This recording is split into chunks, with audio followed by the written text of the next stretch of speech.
Hello everyone, welcome to the know-how webinar focusing on the topic on the carbon footprint reduction for the process industry. And the presentation will be given by Professor Dominic Fu, based in Malaysia. Let me quickly introduce about Dr. Dominic Fu. He is currently a professor of process design and integration at the University of Nottingham, Malaysia, and is also the founding director for the Center of Excellence for Green Technologies. He is a fellow of Institution of Chemical Engineers, a fellow of Academy of Sciences Malaysia, a chartered engineer with the Engineering Council in the UK, a professional engineer with the Board of Engineers Malaysia, as well as the president for the Asia Pacific Confederation of Chemical Engineering. He is a world-renowned scholar in process integration, focusing on resource conservation and CO2 reduction. He collaborates with more than 50 research scholars and industrial practitioners over Asia, Europe, North America, and Africa. He is an active author with 8 books, more than 180 journal papers, and more than 230 conference presentations with more than 30 keynote and plenary speeches. He served as International Scientific Committee for many important international conferences around the world. He is the editor-in-chief for the Process Integration and Optimization for Sustainability, published by the Springer. He is also the subject editor for the Process Safety and Environmental Protection, published by the Elsewhere, and also editor and board member for a number of renowned journals. He is a winner of a number of awards. He is an Innovator of the Year Award 2009 for the from the IChem Engineers, and the Young Engineer Award 2009 IEM, Outstanding Young Malaysian Award 2012 of the Junior Chamber of International, and Outstanding Asian Researcher and Engineer 2013 for the Society of Chemical Engineers in Japan, Vice Chancellor's Achievement Award in 2014 for the University of Nottingham, and also Top Research Scientist Malaysia 2016. He has conducted close to 100 professional workshops to academic people as well as the industrial practitioners worldwide. As you see, his profile is outstanding. I'm sure his presentation is very useful to you today on today's topic, carbon footprint reduction for the process industry. If you have any questions on this presentation, after the presentation you will answer, you can post your questions in the question box, and Dr. Fu will answer them appropriately at the end of the presentation. Feel free to post your questions at any time. Let me quickly introduce about Technobiz. As you know, this webinar is organized by Technobiz. It's an international resource center for the polymer industries and process technologies. Our services are global. We offer trainings, conferences, exhibitions, webinars, publication, consulting. And our business focus is on polymer industries and also the process industries. You can check more information about us at technobiz.org. Just give you some information about the know-how this webinar organized by the Technobiz. We have 4 types of webinars. Know-how webinars are purely educational. We also have research webinars, which is a focus on the research developments, and we do have a technology webinars, which is focusing on the techno-commercial presentations. And we have another one called eminent personality webinars, which is basically focusing on the well-experienced and respected professionals in the industry. So please do check this website. You may find some of the topics relevant to you and useful to you. Okay, let's get to today's topic on the carbon footprint reduction for the process industry. Let me ask Dr. Fu to share his screen and get started with the presentation.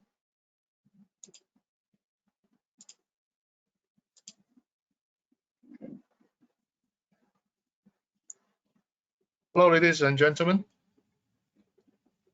Good morning or good afternoon, depending where you are located. Thank you for attending the webinar today. This is entitled Carbon Footprint Reduction for the Process Industry. For the best transfer of data, I will turn off my webcam. I'll turn it on again at the end of my talk, then we can have some interaction. Thank you. Thanks to Param for the nice introduction. I can skip these slides.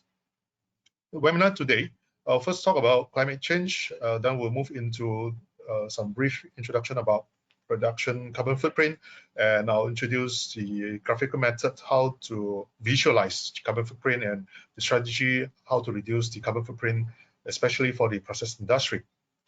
Now, every now and then you hear about some extreme weathers. Okay, early of the year, this happened in Texas, a place which is supposed to be very hot. Okay, last February they had the Arctic blast, which cut the oil output for 2 million barrels a day. To some people, there, this is something exceptional. Of course, the other parts of the world, in Australia, some parts of Australia actually encounter this very serious bushfire. You can see the map. This covers a huge area in Australia. They say this, well, of course, Australia is no stranger to bushfire, but the bushfires during the 2019 and 2020 seasons is a little bit unprecedented. Okay, first major bushfire began in September 2019 and it got worse significantly in November, and because of the increased temperature and prolonged droughts. All right, that burned 46 million acres of land, which is similar to the entire country of Syria. 3,500 homes and thousands of other buildings were lost, and 34 were killed. After the bushfire has been pulled off, actually it was pulled off by rain, but the other extreme comes. Okay, the heavy rains came in some parts of Australia. This is in the New South Wales area. Started somewhere in the middle of March, and they say this is the once in a 100 years flood since 1961. And it's a huge rains where Sydney's received about 40% of their annual amount within that short period of time. So of course, a lot of suffering happened. I'm sure lately you hear about the bushfire in Greece or some parts of Turkey as well. The Prime Minister of Greece says that this is the natural disaster where more than 580 wildfire burns all corners of the country, and they are actually having a very difficult time as well these past few days. Of course, this happened because of some what we call the something that is already changing in our Mother Earth. I believe some of you may have seen this killing curve, which recorded the CO2 concentration of the atmosphere. This particular scientist, Killing, actually installed the measuring device in Hawaii since 1958. So since then, the measurements of the measurement of CO2 has been recorded in Hawaii for the CO2 concentration on the atmosphere. You can see that for the past 50 years, the concentration has been rising, okay, since 1958 when they first measured it, all the while till lately. One of the latest figures shows that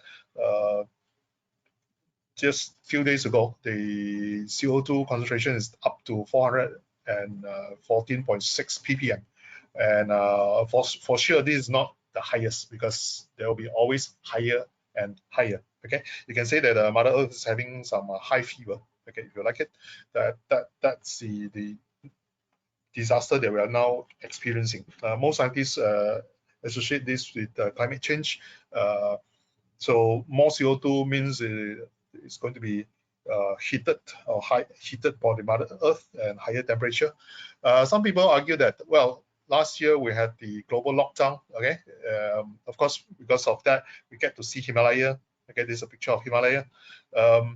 Yes, COVID lockdown for the global lockdown did help a bit to reduce CO2, but it's not sufficient. Unless we want to have continuous lockdown, there's no way to get rid of CO2 simply by locking down. Okay? Of course, CO2 fell by 6.4%. Okay, in 2020 because of COVID, and the decline. Well, is significant. You can roughly say this is about the double of yearly emission of Japan, but there's no way for us to keep locked down in such a way. Okay, the world need to cut CO2 by about 7.6% per year. Okay, for the next decade to prevent the global Earth to have a warming more than 1.5 Celsius above pre-industrial level. But by the way, why do we say 1.5? Because this was actually the eventual aim for the Paris Agreement. Okay, of course, most countries would like to just go with 2 Celsius if possible, but most scientists actually prefer to have it cut down to 1.5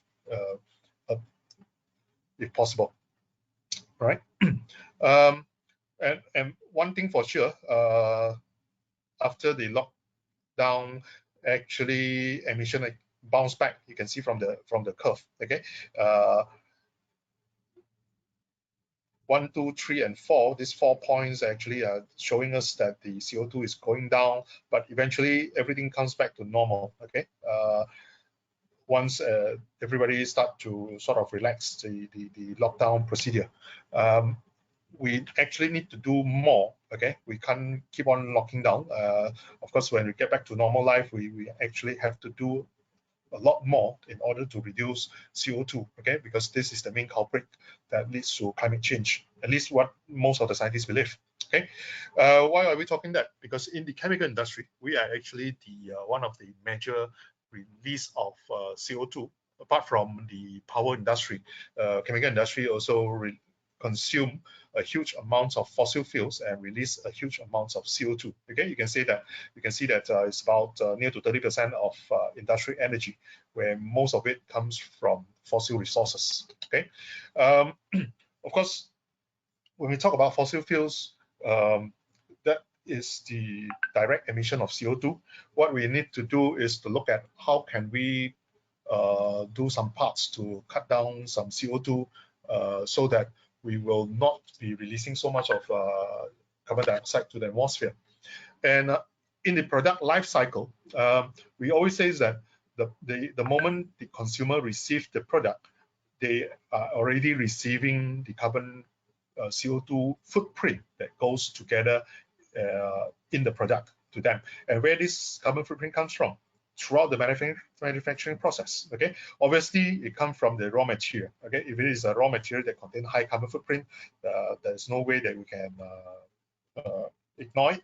Okay, of course you can source a different supplier and trying to look at how can we change a different supplier which has a lower carbon footprint, and perhaps that will help us to reduce the carbon footprint directly. And not forgetting that during the manufacturing process, we included the carbon footprint as well through the use of electricity and steam. All this what we call the manufacturing carbon footprint insert into our products. Okay, so if you want to reduce the carbon footprint of your product, we need to do something about the sources of the carbon footprint. Okay, whether we change the raw material or we can think about some way to reduce the electricity consumption or the steam consumption. All these directly linked to the carbon footprint of your product. Right, let me introduce to you a systematic way of doing so. It's a graphical method which allows you to visualize what are the culprit of the operation. In this actually was based on some papers. Okay, my colleague and I actually published a paper more than a decade ago. Okay, we extended the work based on some earlier work. We look at how can we improve the CO2 efficiency of the manufacturing process. Okay, this paper is published in Journal of Clinical Production. You can have a copy. If you go to their website, you can download a copy, or else you can drop me an email. Over here, I'll just do a quick overview on the techniques. There are two cases. Okay, in general, there are two types of issues that we need to encounter, because in the manufacturing industry, the carbon footprint can come from internal source or external source. Okay, in this case here, you can see that we plotted a graph in which the CO2 emission is plotted versus the economic parameter. In the y-axis where CO2 emission is plotted, this carbon footprint can be divided into internal and external footprint. Internal footprint is anything that you add into the process to your product in the manufacturing process. External footprint are corresponding to those footprints that you brought in from outside. Okay, just like the raw material that you purchase from outside, these are all the external footprint. Internal footprint can be steam that you generate yourself. Okay, now case one, we look into the situation where external footprint is smaller than internal footprint. How do we know that? Look at this red line. This is the external footprint. For that external footprint, we have this amount of external footprint and with this amount of costs. Okay, meaning that we actually utilize this amount of expenditure, and that brings us this amount of carbon footprint. So, and you can also look at the blue line, which is the internal footprint. And the moment we look at the slope of the segment, the higher slope indicates that the footprint intensity is higher. And footprint intensity is basically is simply the slope of the segment. So slope means that you take the vertical distance divided by the horizontal distance. The moment you add this value into your product, we also add this amount of carbon footprint to your product. So for this particular case, the internal carbon footprint seems to be higher intensity compared to the external carbon footprint. So for this case here, since internal footprint is higher, we need to do something about to reduce the internal footprint contributed by environment means. Okay, so there are various ways of doing so. We'll talk about that later. Okay, this is just one of the scenario. In case two, okay, before I go to case two, let me show you the animation. If you can think of a way to reduce the internal footprint, we actually can reduce, okay, and you can see that this blue line now go down to this portion. Okay, now the reduction of the internal footprint correspond to this amount vertically. Okay, is the sort of the efforts that you have to put in order to make some changes in the operation by replacing certain things so that your internal footprint can be reduced. Okay, why do we target the internal footprint? Because it has a higher intensity compared to the external. Okay, this is one issue. Okay, one scenario. Let me show you the other scenario where you have the external footprint having higher intensity compared to the internal footprint. So you can see that the red segment here has a higher slope compared to the blue segment.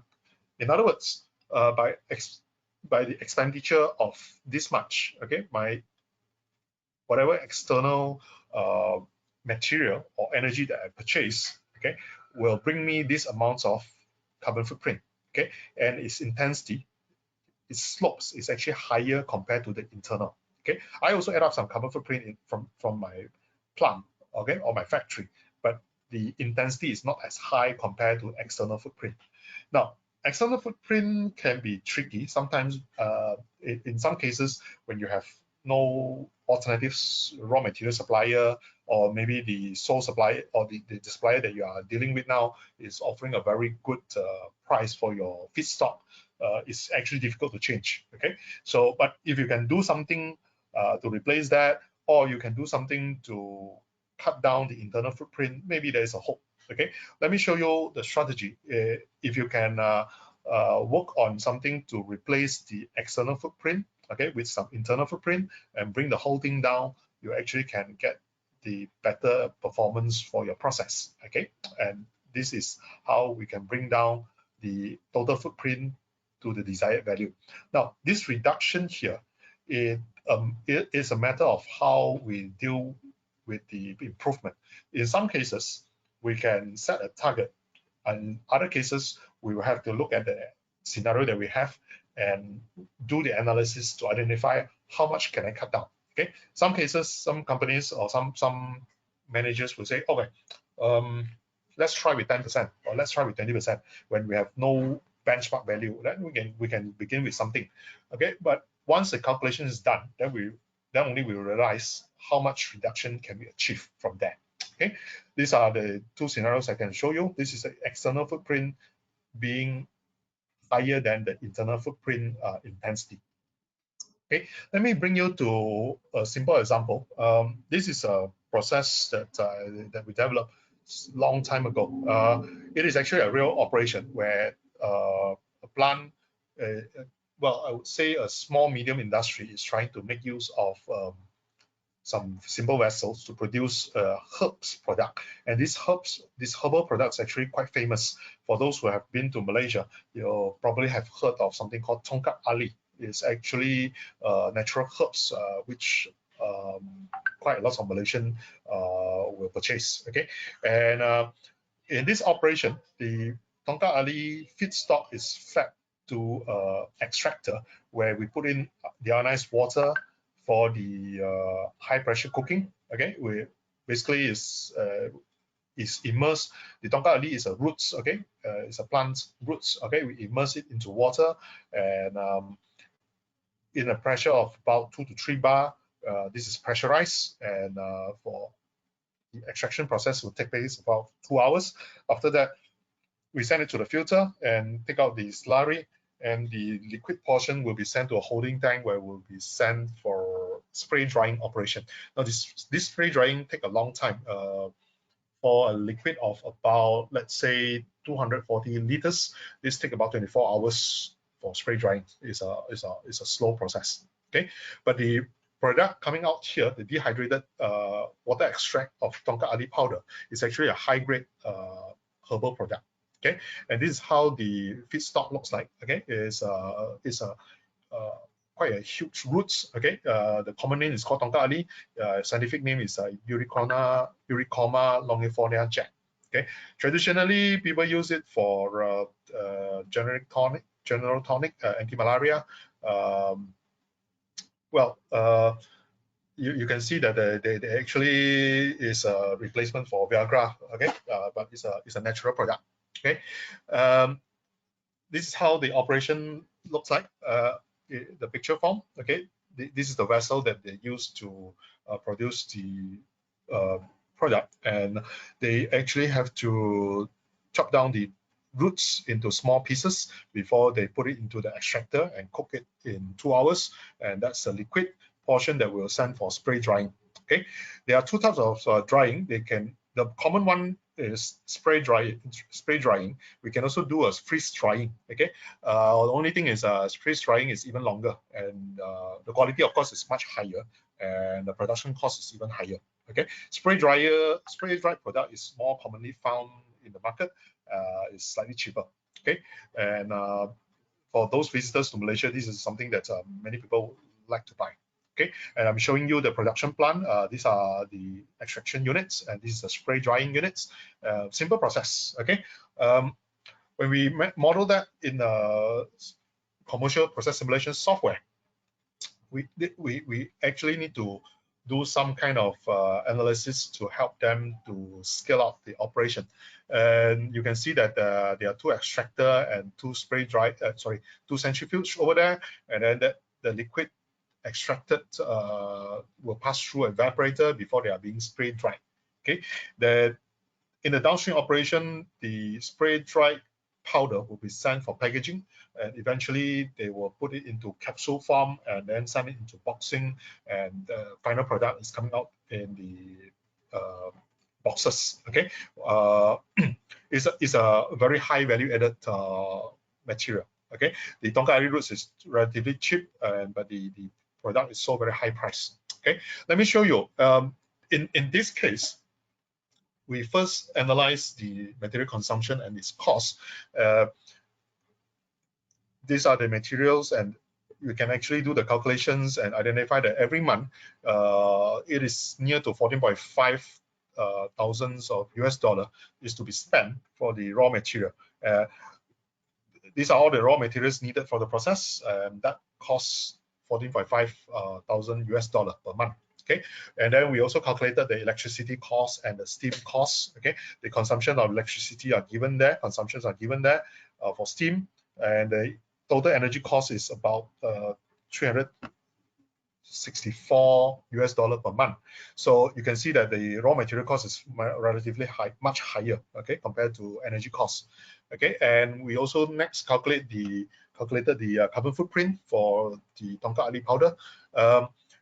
For this particular case, there are two main important contributions for the carbon footprint. Number one is the feedstock itself. The feedstock is actually harvested from some jungles in the middle parts of Malaysia, and they have to be sent to a processing site, which is about 600 kilometers. Actually, through and forth. So calculated the lorry through and forth, so it becomes 600 kilometers. One trip is 300, but that also contribute to the carbon footprint from the lorry. Okay, we assume some heavy duty vehicles are traveling, and which emitted about 92. This is 90. Well, you can do the conversion. This amount of CO2 per kilometer per kilogram, and that carbon footprint corresponds to about 175 kilogram per month.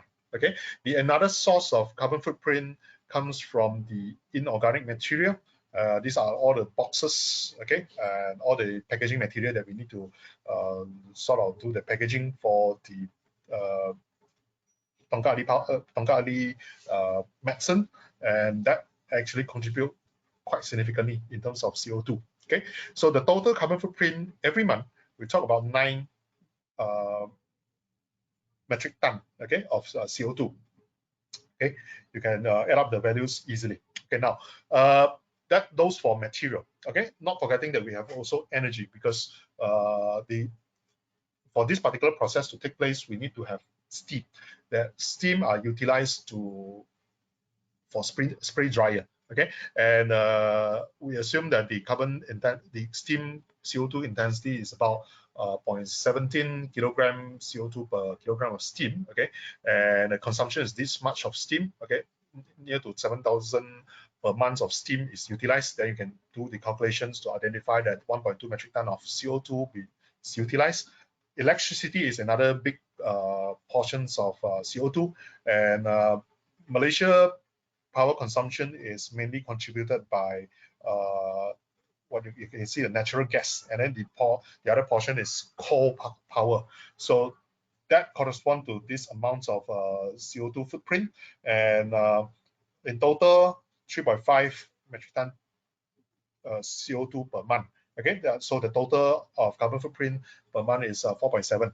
Okay, 4.7 from electricity, from energy, and just now the material, it was about 9 metric ton. Okay, so that's a lot. Okay, let me show you. Well, if we summarize that, you can see that material-based carbon footprint, this is the raw material feedstock. The amounts of material that we consume, okay, the amount of this is the cost of purchasing the feedstock, and this is the carbon footprint that contributed by the carbon footprint. And in terms of energy, electricity is this much of consumption, 20,000 megajoule, and then the carbon footprint is 3.5 metric ton. The steam consumption is this much, 7,000 kilogram or 7 tons, and 1.2 metric ton for carbon footprint. So in total, it's 13.7 for the carbon footprint, and near to 15,000 for US dollar. All right, for the economic value. So for this case, the original plan is to reduce the carbon footprint by 10%. Okay, we do not know what is the real sort of contribution that the exercise, any efforts that can take place. We are trying to aim for 10% carbon footprint reduction. Then we look at how can we make use of the visualization tool. Okay, first we plotted the carbon footprint, what we call this composite curve, the one that I've shown you earlier. This is the material-based segment. This is contributed by the feedstock. Okay, and the other part is the energy segment. Okay, this is electricity and steam. The moment you plotted the composite curve, then you notice that, oh, the energy segment has a high intensity. Okay, the slope is very high, okay, compared to the material segment. Material segment, in terms of cost, is a lot more, okay, but in terms of carbon footprint, it's also significant, but then the intensity-wise, is not as significant compared to energy. Okay, so since this is the higher intensity, we will look into this in a way, try to reduce the intensity. If you are aiming for 10%, that means the total of about 14 metric ton, megaton, we will try to reduce it by 10%. This is about 1.4. Okay, it's something that we need to look into seriously. Can we do this? Okay, so what we need to do is to take this particular energy-based segment, replot it over here, and that will tell us whether this is achievable or not. Because in this energy segment, we can also segregate it into internal and external. Okay, external correspond to the electricity that we purchase. Internal segment correspond to the steam that we generated in the process plant. So for this case, you can also see that, oh, internal segment actually is also steeper than external. That also means that the internal portion, the steam, contributed more CO2 footprint compared to electricity. Okay, of course, electricity is also quite significant, 3.5. Okay, but steam contributed 1.2. Okay, that add up the total of 4.7. Okay, this 4.7 is the same as this amount here. Okay, it's 4.7. You can see the vertical distance. Okay, this is the portion that we replot in a separate graph to see what is contributing to our CO2 footprint. Okay, we're looking for 10% reduction. If possible, we can do this 10% reduction. That will help us to reduce the energy carbon footprint from 4.7 down to about 3.3. Okay, whether we achieve or not, let's see what are the options that we have. Now, this is the overall process. When we analyze it in, we actually did a LCA, simplistic LCA model on it. We realized that a big portion of the solid waste is actually being dumped to the domestic waste facility. Okay, you can see that. Well, the slide says very low yield because a high portion of solid content are actually discarded. Okay, every batch of operation, we take 40 kilogram of Tongkat Ali roots. Okay, that correspond to about 3,167 kilogram every month. Okay, but then you look at how much fibers that we throw away. Okay, it's about 3,041 kilogram per month. Actually, only 3% of those solid content has been converted into powder. Okay, coming out as a powder. You can see that 94 kilogram per month of powder is being produced. In other words, we only make 3% of the final product. The other 97% are solid waste. Okay, and this solid waste, and when they first develop the process, they actually don't bother to recycle it. They just dump it to a domestic waste treatment facility. However, this is not a very sustainable operation. So there are two options that we can make good use of the solid waste. Option number one, we can somehow dry the solid waste and make it to sort of co-generate power, because these are basically wood waste. Okay, the wood waste, if you dry it and you burn together with your whatever fuel oil or other fossil fuel, that actually reduce the needs of fossil fuel. Okay, but it reduce CO2 consumption, CO2 emission directly. Okay, that's one option. The other options is to make the wood waste to generate steam. Okay, you can do that in a steam boiler easily. Okay, now if you are looking for 10% carbon footprint reduction, we do the analysis to identify to analyze the two different options that we have. If you do the detailed calculation, then we realize that the wood waste that we have is actually sufficient to reduce 10% of the overall carbon footprint, okay, from the process. Okay, because the total solid residue we have is about 3,000 over every month. Okay, more than sufficient to reduce 10% of the overall carbon footprint. However, let me show you the analysis. You see, reduction can go up to about 11%. If you are just aiming for 10%, this is more than sufficient. However, it has a limitation because we will probably have to invest in a new power generator in order to burn this solid wood waste. Okay, it's going to be expensive option. The other option is to generate steam. Instead of electricity, we generate steam. Generation of steam is relatively simpler.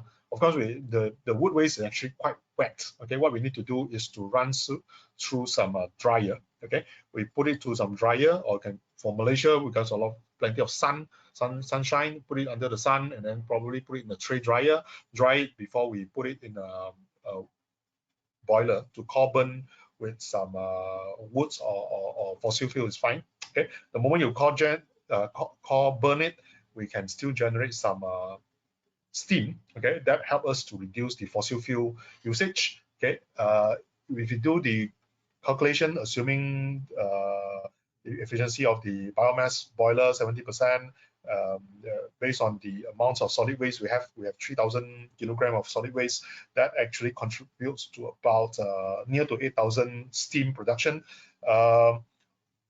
With that, we actually can reduce about 1.2 carbon footprint per month. However, you can see that the result is not as good, okay, as the power generation. This time the reduction is only about 8.8%, okay, smaller than 10%, but we know that this is a rough estimation. Of course, it's not too bad, okay, it's not too far from 10%. Okay, we know that it's realistically speaking, 8.8 is sort of doable since we have so much of wood waste over there, okay. Between the two options, option 2 is easier for implementation. Of course, we still have to sort of maybe modify some parts of the boiler if they are using some a boiler to generate steam, which is let's say they are using the fuel oil boiler. Probably we can still blend some wood waste inside for burning. Okay. This is options that is possible. Okay, we leave it to the industry to decide whether they will carry on or not. Okay, let me show you another example. This is example. This is actually a company based in the northern part of Malaysia. It's a chemical plant that produce chlor-alkali product. Okay, they actually import some salts from Australia. That salts come in, they will do some purification, wash through the salt, and then actually it's seawater, okay, seawater salt. They have to wash it, and then they'll pass it to an electrolyzer. From there, they will generate what we call the hydrogen, chlorine gases, and sodium hydroxide. And the sodium hydroxide will produce the sodium hydroxide product through the evaporator, and then we have sodium bicarbonate as well as HCl. These are the products coming out from the company, and then we are trying to reduce the electricity, because this membrane electrolyzer is actually a very old unit, and it consumes about 90% of the power consumption of the plant. Okay, this unit alone consumes 90% of the electricity consumption. Okay, so when we look into the details of the operation, the raw material coming from Australia is actually imported to form the brine solution. And in the electrolyzer, these are the products. Okay, I mentioned that the caustic soda and these are the two products, hydrochloric acid and sodium hypochlorite acid. Sodium hydrochloride. And the membrane electrolyzer is the units that, well, you can say the heart of the process. It has a cathode and the anode, and at the anode side, you have this sodium chloride solution pass through and leave at a lower concentration. At the cathode side, the NaOH sodium hydroxide solution is circulated and exit at higher concentration. And the products from the electrolyzer is the chlorine and hydrogen. Now, we did similar calculation, and then that's the table that will generate you the carbon footprint from the process. Same thing, this company also looking into the options to reduce about 10%. We plotted the graphical method, Okay, with the graphical method, we plotted the material-based segment and energy-based segment. Material-based segment is basically the raw material. This is the salt that they purchase and imported from Australia. The energy segment, the electricity, mainly the electricity utilized in the electrolyzer. And you can see that the CO2 footprint of the material base is also relatively high, okay, because the salt is actually imported through sea, okay, all the way from Australia to Malaysia. And the energy segment is high because the consumption of electricity is huge in the electrolyzer, okay. And if you are looking to reduce 10%, that means they will have to cut down from, this is 5.3 thousand metric tons per month, and that correspond 10% is 356. Okay, because of the energy segment is steeper, we'll look into that for the energy segment, and you can see that there are two segments over here. If you talk about 10% reduction, we need to reduce this much. The target is going to be about 3,577 from 4,1100. Okay, there are two options, well, several options over there. Now, number one, in order to reduce the slope of the internal segment, we can actually utilize the cleaner energy sources, okay, for steam generation. We can also, oh, by the way, I forgot to mention this, they are also using steam, they're using electricity, okay. If they want to reduce for the internal segment, they can generate some steam, okay, using some cleaner energy, or they can produce steam using the HCl burner, okay. At the moment, it is not possible because their current burner is relatively old. There's no way to generate steam using the HCl burner. So actually, the HCl burner is wasting a lot of energy. Okay, energy is basically just lost to the atmosphere, okay, to the environment. Another option is to look at how they can reduce the electricity consumption for the external segment, okay, which is the electrolyzer. Okay, one option is to replace the electrolyzer, which means that they will have to spend money to change the electrolyzer cell. Okay, the other options is to change to a utility supplier which can produce green electricity. Okay, however, this option is not possible because for a country like Malaysia, in this part of the country, there is only one utility supplier. Okay, well, basically only one power supplier to the whole country. So this option is not possible. So the only way to cut down CO2, okay, for external footprint is to replace the electrolytic cell, meaning that they will be able to, they have to invest in a new electrolytic cell which consume less power, okay, more efficient. Okay, if you do that, okay, that internal segment can be, if they will also replace the HCl burner, that can help to reduce the internal segment. If they will also replace the electrolytic cell, maybe part of it, that can help to reduce the CO2 footprint as well. In order to do both of those options, then only the CO2 footprint can be reduced down by 10%, okay, down to about 3,006, okay, metric ton per year. Okay, you can see that doing both options will help to reduce 10%. Okay, and of course they will have to use the HCl burner to, well, they have to replace the HCl burner to generate high pressure steam. Number two, they need to replace the electrolyzer. If they only want to invest one of those, you can expect how much percentage for the CO2 reduction here. Okay, these are the options that they have. Okay, only by doing both of these options, the CO2 carbon footprint can be reduced by 10%. Okay. Now, let me briefly show you what if we will have a process where multiple products is produced. Okay, this is an extension of the earlier work we just published this last year. The procedure is a little bit iterative because when you have more than one product in the plant, the procedure become a little bit more complex. Okay, this is a work collaborated with some Sweden scholars. Now, let me first illustrate to you. If I have a process that produces multiple products, what we need to do is to look at whether the process consists of what we call shared facility and dedicated facilities. Okay, let me show you this particular simple diagram. It's a hypothetical case where I have two raw material coming in. It goes through process A and B, and eventually go to C to produce product X.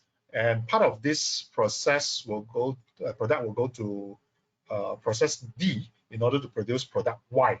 Okay, and in product C we utilize power, product D we utilize steam, and these are two different products. But these different products share the same facilities for process A and B. So we call this process A and B as a shared facility.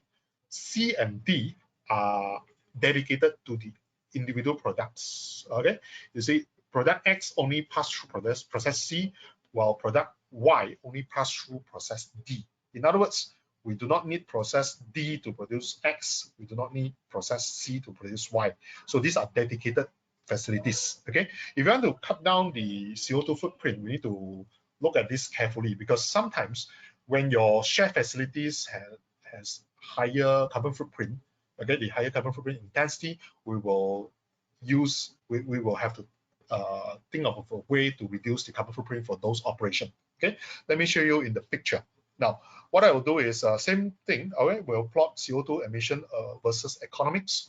In this case, you can see that shared facilities has higher intensity, higher slope compared to the dedicated facility, meaning that the shared facility contribute more CO2 footprint, okay, compared to the dedicated facility. So in this case, we will look at ways to reduce the intensity of this shared facility. For instance, if I can reduce this shared facility by 10% or 20%, this whole thing go down, and then it will also help to reduce the entire footprint of both products. Okay, this is when shared facility has a higher intensity. We have another scenario where dedicated facility have higher intensity, higher slope. So you don't have to look at the shared facility. Okay, we should first target the individual product. Okay, so for product X, process C is higher intensity. We will try to think of a way to reduce that. Okay, same thing with this particular product Y, where process D has high intensity. So if you can reduce that, that can contribute to your lower carbon footprint for your individual products. Okay, this case study that we developed in Sweden with the help of some Swedish researcher. This is a biorefinery case where grot is being utilized. Grot, by the way, is the tops and branches of the softwood in Swedish language. Okay, they produce dry pulp and syngas for this particular process. Okay, so the shared facilities are all the units that consider where the two products are utilizing. Okay, you can see from this is the stacks, washing, drying, craft cooking, all the way to washing. Okay, and it stops here. And then when the moment it goes to the wet pulp drying, this is dedicated facility for dry pulp, and filtration and hydrothermal gasification is the dedicated facility for syngas. Okay, so you have shared facility, we have dedicated facility. We'll plot the diagram, and for both of these cases, actually the dedicated facility has lower footprint, okay, compared to the shared facility. Okay, so the shared facility seems to be higher intensity. Okay, the blue line at the bottom. So we can think of a way to reduce that shared facility carbon footprint. Okay, there are two ways. One is to call fire the syngas that they produce to produce steam. Okay, because syngas is being produced. Take this syngas and produce steam, because steam is being utilized in some of this operation. Okay, after all, this syngas is a green energy. Okay, of course, if you don't utilize the syngas, we can actually sell it as a product. If you utilize part of it, you can generate steam that can help you to reduce the carbon footprint. Okay, that's one option. The other option is to install a heat exchanger to recover energy to the drying process of grot, utilizing the syngas as well. Okay, but you have to install a heat exchanger to recover the energy. Okay, doing this strategy help to reduce about 2.8% of CO2 emission. Okay, not as significant, but good enough. Okay, for a simple exercise for their particular process. They think is small investment. Okay, but achieve what they aim for. Okay, 2.8% is quite significant to them. Okay, because this is per batch. Okay, and every year they produce quite significant products as well from this case. Okay, right. I understand the time is almost up. All right, let me just conclude that what I've shown you earlier is a systematic way to address carbon footprint reduction. In a way, we try to address sustainability aspect of the process plants. Now, important motto that you bring home message is this: when we do this sort of what we call the global scenario, we are trying to look at from the helicopter viewpoint, what are the options that we have, and we are looking for a quick kill solution. If the quick analysis identify some big potential there, then we'll go into the details to do the analysis later. Okay, big picture first, details later is our main motto. Okay, all of us need to do our parts to sort of help to reduce carbon footprint for our plant. Okay, hoping that all the chemical industry will be able to do a bit of this exercise in order to reduce carbon footprint from our plant. And if everybody will do so, we will be able to at least help to achieve the Paris Agreement's targets, 1.5 Celsius if possible, if not at least 2 Celsius. Okay, that's pre-industrial time. Should acknowledge the partners. The work was originally started by Raymond Tan of Philippines and myself, and then we collaborated with some friends from Sweden. This is Stravos from Sweden, and the lady here is the students who went to do attachment at Sweden and who developed the growth process. And I should also acknowledge Julie Tan, who also sort of supervise the students in completing the work. All right. Thank you very much for your attention. We can now open for Q&A. Thank you, Dr. Fu. Guys, it's time for the Q&A session. I have received a couple of questions already. Let me post them on the screen.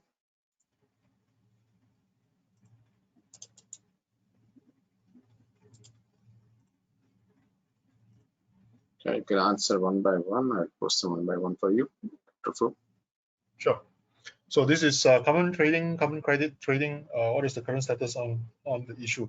Sorry, I have no clue, because this part of the world we haven't really go into the carbon credit yet. We just started talking about it. In the Europe, this is common. What you need to do is to engage some of the consultants who have done this. Okay, probably get some advice from them. I won't be able to advise you much because in this part of the world we are still very new in this. Okay, I won't be able to answer you this thing, but it's something quite common in the Europe. Yeah, material change will bring more carbon footprint deduction compared to energy saving. Well, yes and no. Is that possible to implement it in existing plant with established processes? Again, yes and no. You see, given unlimited resources, okay, meaning that you have all the money under the sun, okay, you can do whatever you like. The real issue is the budget available for you? What do you call that? Are you allocated with the right budget, okay, by your boss or by your company? Okay, some solutions. Okay, for example, if I want to install a heat exchanger, okay, a simple heat exchange, small units of heat exchanger may cost you $10,000 US. To you may be cheap, but to some small industry this may be complicated. Okay, might be expensive. Even you can invest with the equipment. There are other considerations. For example, you may not have space. Okay, so it really depends on your particular process and your plan and your management, how you look at it. Okay, of course, if you have no real restrictions, you can implement it. Okay, this method is something that I've shown you some of the processes where we have analyzed doable. Okay, number one, budget. Number two, your constraints of your process. Okay, whether you have space or whether are you allowed to make changes. Okay, sometimes these are options that you are going to propose to your management. Whether your boss will buy in or not is a different story. Okay, so yes and no. Okay, theoretically yes. Carbon footprint is measured in amounts of CO2. How about ash, CO? Are they be included in the footprint? Now, when we talk about climate change, we usually refer to the main culprit. Okay, CO2 is one, methane is another one.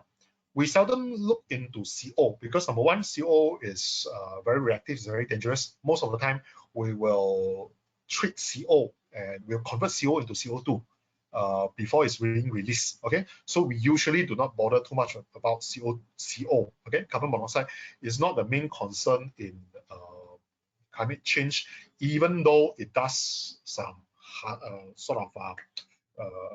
contribute to the climate change. But usually in the process industry, we will convert CO into CO2 before we release it to the environment. Ash is not a big problem for climate change because if it is just normal ash, you can just collect it and then landfill it. Okay, it's actually not going into the atmosphere. Okay, of course, when you have ash, your equipment, your facilities, your process may not be very efficient. So if you are forming ash in your operation or in your equipment, you have to remove it regularly in order to improve its efficiency. So in other words, the answer is not directly corresponding to the calculation of CO2. Okay. Right, next question. Can you please comment on the legislation about carbon footprint reduction benchmark economic process industry in the country? To be honest with you, nothing yet. Okay, at least in our parts of the world, in Southeast Asia, no one actually set any legislation for carbon footprint reduction yet. Okay, no one bothered it because for most company, I believe profit generation is still the main aim. Okay, whatever things that we do for climate change is our own initiative. So no legislation as yet. Okay, at least in this part of the world. In let's say Europe have probably slightly better initiative. They actually set up some of the what do you call that, carbon zero. Let's say in UK they have a net zero target in 2050. Okay, so by 2030 they will not have fossil fuel car on the road. But I do not think they are doing anything on process industry yet. Okay, but we will know. Things are coming. Okay, when there are more options to reduce carbon footprint and more people are aware that this is something that we have to do. So this will happen anytime. Okay, but as far as I know, not yet. Okay, how the steam generation from wood are less than electricity produced from natural gas. Now, electricity produced from hydropower is lesser footprint. Okay, let me answer the first question first. In this case, wood, okay, you have to understand that wood come from plants. Okay, plants, the moment they grow, they already absorb CO2 in the atmosphere through the photosynthesis process. So even though when you burn wood waste, okay, or you burn wood, for example, if you burn wood, that actually still release CO2. But this CO2 in the entire cycle of the plants, it already considered as neutral because when the plants is growing, it absorbs CO2 from atmosphere. So the moment you burn the wood, it releases CO2 back to the atmosphere. So absorb and release. So you can say this is neutral. Okay. When you're talking about natural gas is coming from the ground. The moment you burn, the CO2 goes into the atmosphere. And this is obviously non-reversible. For wood, if you plant the jungle and then use the jungle to produce electricity by burning the woods, this is still renewable because you can replant. Okay, not for natural gas. You have to wait, well, maybe 1 million years to generate the natural gas. Okay, so that's why we call it a fossil fuel. Okay, electricity generated from hydropower is also renewable. Okay, it is less in terms of carbon footprint. However, it is very high in land footprint because you need a huge area to build a dam to store the water in order for you to run hydropower. So hydropower has low carbon footprint, but very high land footprint. Okay, so all these renewables have their own issue. For example, you talk about solar power, solar panel. You can say, oh, in terms of carbon footprint is not as bad, okay, but you still need to have metal in order to make solar panel, okay, and you need a lot of land to put up your solar panel as well. So it's also high land footprint. So nothing is ideal, okay. So for us to transit from fossil fuel into renewable, I think this is still another 10-20 years kind of effort. Obviously, we can't afford to have intermittent power. Okay, you talk about solar, wind power, all these are intermittent. Okay, intermittent. So you actually need to have a battery storage. Okay, in order to manufacture battery, you still need metal. Okay, that also release CO2 the moment you manufacture your battery. Okay, so no perfect solution. But of course, when you compare fossil fuel burning with renewable energy, even though you still need to build the battery, you need to build a dam, long-term wise, renewable energy is still much lower carbon footprint compared to natural gas. Even though natural gas is actually the cleanest among all the fossil fuel, it's 50% cleaner than coal, 20% cleaner than oil. Okay, but compared to renewable, natural gas is still relatively higher carbon footprint. Okay, but it has low land footprint. Okay, so we can't rely on one energy alone. We need to use multiple energy. Right. Next, please. That's all the questions we have, Dr. Fu. I think we end this webinar here. Okay, would you like to share a few words as a final remarks to the audience, please? Right.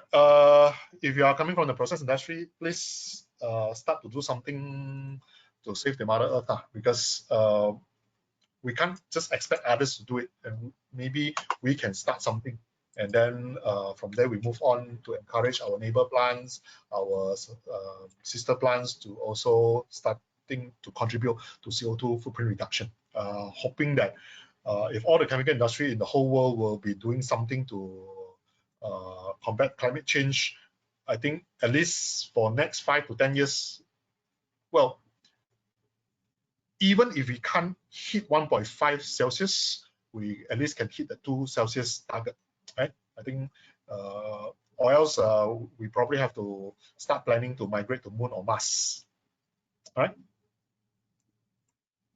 Okay, thank you, Dr. Fu. Guys, that's the end of the webinar today. I'm hoping it is useful to you. If you have any comments or feedback on this webinar, please do let me know. Please check our website, knowhow-webinars.com, for updated information. Thank you all. I hope to see you in future webinars. Bye-bye for now.